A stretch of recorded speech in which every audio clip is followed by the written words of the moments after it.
Good morning, everyone. Today we will discuss simple past tense. You already know that there are 6 kinds of verb: V1, V2, V3, V4, V5, and V6. And every verb has its unique helping verb. We have already done simple present tense, and today we will discuss about simple past or past indefinite tense. In simple past tense, we use V2, mean second form of the verb. Second form of the verb की second form का हम use करते हैं simple past tense में। और V2 की helping verb होती है did. You have to keep in mind that V2's helping verb is did. आपको ये बात हमेशा ध्यान में रखनी है कि V2 जो होती है उसका हेल्पिंग वर्ब डिड होता है। और हेल्पिंग वर्ब की हमें ज़रूरत क्यों पड़ती है ये मैं आपको पहले ही बता चुकी हूँ कि जब हम अफर्मेटिव सेंटेंस को एक सकारात्मक वाक्य को नकारात्मक और प्रश्नवाचक वाक्य में बदलते हैं तब हमें हेल्पिंग वर्ब की ज़रूरत पड़ती है। और क्योंकि हर वर्ब का अपना एक यूनिक हेल्पिंग वर्ब है तो हम कोई भी हेल्पिंग वर्ब यूज नहीं कर सकते। अगर आप कोई भी हेल्पिंग वर्ब का यूज करोगे तो सेंटेंस गलत हो जाएगा।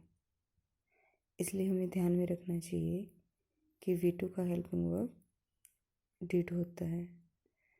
हमने प्रेजेंट टेंस किया था तब मैंने आपको बताया था कि we use V1 and V5 in simple present tense and V1's helping verb is do and V5's helping verb is does। और हम एक ही टेंस में क्यों दो हेल्पिंग वर्ब का यूज करते हैं ये हम पहले ही डिस्कस कर चुके हैं। अगर आपने वो क्लास अटेंड नहीं की है तो आप दोबारा से वो वीडियो देख सकते हैं। And after that it will be easy for you to learn this tense also. Simple present tense में हमें 2 हेल्पिंग वर्ब की ज़रूरत पड़ी थी क्योंकि उसमें हम V1 और V5 2 तरह के वर्ब्स का यूज करते हैं according to the subject. But in simple past tense हमें सब्जेक्ट को ध्यान में रख के सेंटेंस फॉर्म करने की ज़रूरत नहीं है।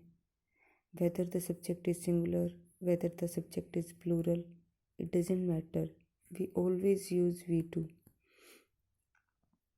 सब्जेक्ट के सिंगुलर या प्लूरल होने से कोई फ़र्क नहीं पड़ता, हम हमेशा V2 का ही यूज करते हैं। अब क्वेश्चन ये है कि हम सिंपल पास्ट टेंस का यूज़ कहाँ करते हैं। कोई भी पास्ट इवेंट चाहे वो 1 मिनट पहले का हो, चाहे 1 साल पहले का या 10 साल पहले का, 100 साल पहले का, उसे डिस्क्राइब करने के लिए हम सिंपल पास्ट टेंस का यूज करते हैं। हिंदी में जैसे किसी सेंटेंस के पीछे होता है कि मैंने ये काम किया,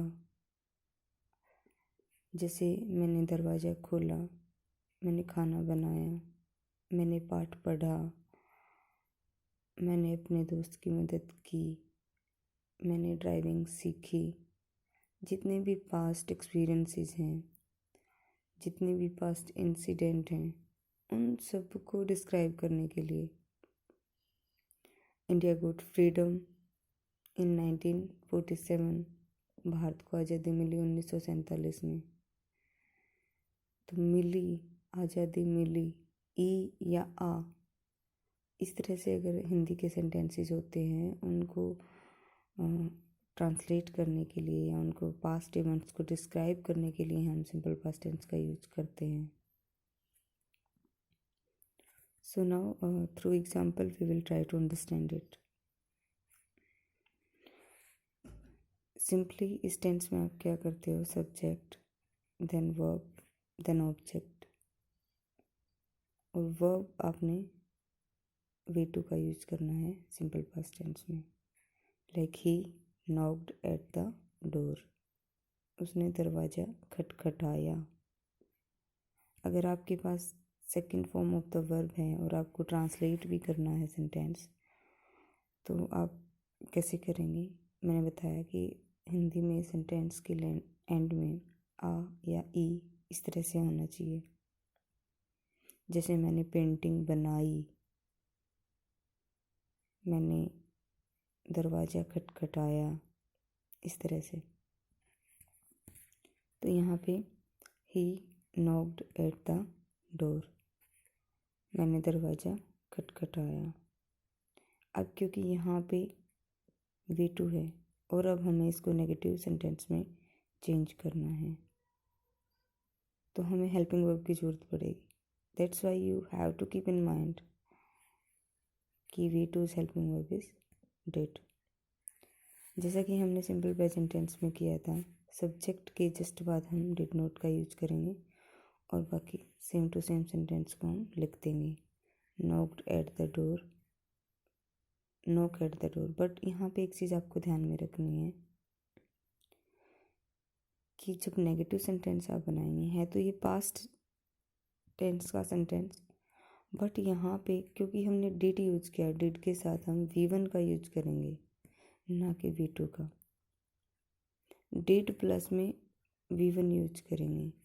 did plus V1 negative sentence में ये हमें बताता है कि ये पास्ट टेंस का सेंटेंस है। This did help us to recognise the sentence. मैंने आपको बताया था कि हेल्पिंग वर्ब्स हमें सेंटेंस को रिकग्नाइज करने में, पहचानने में मदद करती हैं कि ये कौन से टेंस का एग्जाम्पल है या कौन से टेंस का ये सेंटेंस है। हेल्पिंग वर्ब हमें ये समझाने में या बताने में मदद करते हैं। लेकिन आपको इस टेंस में ये बात ध्यान रखनी है कि डिड के साथ आप कभी भी V2 का यूज़ नहीं करेंगे। डिड के साथ हमेशा V1 का यूज़ करेंगे। Like he did not knock at the door, उसने दरवाज़ा नहीं खटखटाया। इंटेरोगेटिव में क्या करेंगे, आप इस डिड को, हेल्पिंग वर्ब को सेंटेंस के बिगनिंग में रखेंगे। Did he knock at the door. अब यहाँ पे नॉक लिखेंगे आप, ना कि नॉक्ड। इंटेरोगेटिव नेगेटिव में did he not knock at the door, क्या उसने दरवाज़ा नहीं खटखटाया। इस तरह से it's very simple to change in negative and interrogative sentences. Let's see the another example. Like हमने यहाँ पे सिंगुलर सब्जेक्ट लिया है and same form of the verb. अब जब हम प्लूरल सब्जेक्ट लेंगे तब भी same form of the verb. Simple present की तरह यहाँ पे डू और डज की कोई दो तरह की हेल्पिंग वर्ब की कोई नीड नहीं है। सिंगुलर और प्लूरल सब्जेक्ट एक तरह की ही वर्ब और एक तरह की हेल्पिंग वर्ब इसमें लेता है। Now see the second example. They watered the plants, उन्होंने पौधों को पानी दिया। Watered second form, subject then verb then object, subject V2 and object. Simply it's very easy to